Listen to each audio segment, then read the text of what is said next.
Hello, my name is Kylie, and sometimes I read, and today we'll be discussing R.F. Kuang's Yellowface. This was one of the highest rated books from the 2023 cycle, and I want to preface this by saying, because of some of the themes discussed in the book, I would like to start off by saying I know nothing about publishing. I know nothing about a POC experience within publishing or within, obviously, the world in general. I think I've seen a lot of critique on this book saying that it was very surface level. However, I think that you need entry points for some people. All of that being said, finally a book that starts with some agency. That has been an issue of some of the books I've been reading this year, was that they started kind of slow and it was hard to get in with them. This one starts with death. So basically Yellowface is about I don't know how she's post-college, so like late 20s, almost 30, white woman who steals the unreleased novel slash manuscript of a collegiate peer's work postmortem. I think that all of those SAT words make sense. It starts with, her name is Juniper, the main character, witnesses the death of this woman, Athena, this East Asian woman, Athena, through, honestly, some shenanigans. I'll be honest. It was a very, way to start a novel, both in the death and in the manner, but the moment Juniper takes the manuscript, a pit formed in my stomach, because I knew where it was going, and then I found it hard to relate and not empathize, because I think that I don't think you're supposed to like June throughout the book. And usually I can get behind a woman people like to hate narrative. Shout out to Cersei Lannister. However, maybe I am just someone who means what they say and who stands behind a lot of their words and actions.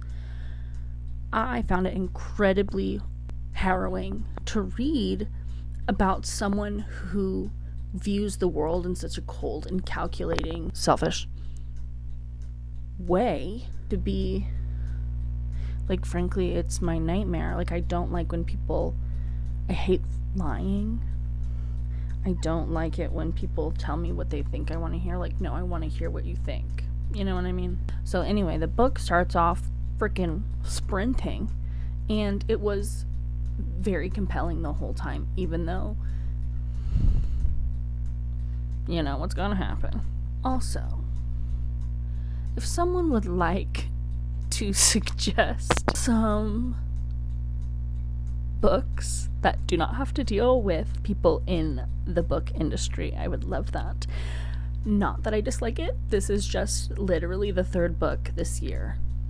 Well, the third book in the last 6 months that I've read that has to deal with the publishing industry, the author industry, however, the editing industry. I don't know, because I don't. Clearly, this was drawing from a more bookish sphere of influence that I have only started to knock at the door of. I unfortunately think the book dates itself with how much named social media is mentioned. This came out last year and Twitter is no longer. With that being said, my favorite parts of the book were when she was discussing all of the internet turmoil that either happened about her, around her, with her. It really, really gave me vibes of like Dramageddon and the Adpocalypse.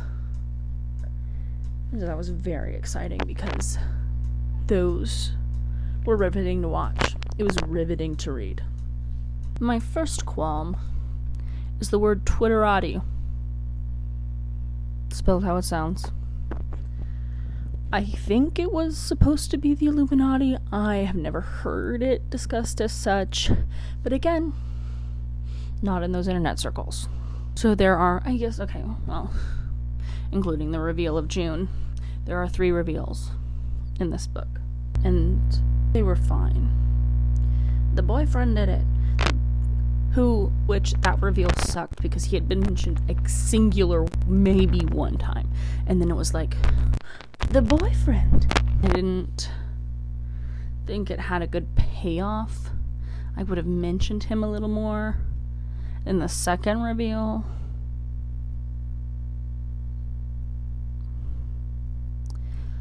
I saw it from miles away. And maybe I'm just really smart. Neither of them were really all that satisfactory, especially with the second reveal of the person that outs June. That was the climax. The denouement was, the book is this big. The denouement, which is cool. Sometimes I go in between wanting to have an ending of the book be like good, like also having like aftercare or something. I hated June, our main character, a lot for most of the book. But what I liked was how intimate it felt we got to know her, which, to take a break from that, does nobody in this book have friends? Because on like one hand, maybe these people are just so snobby and horrible, like they just are self-sufficient. But you're gonna rot in your apartment while being lambasted on the internet for a week and not even your mom calls you? Maybe I'm just blessed, which I'm thankful for.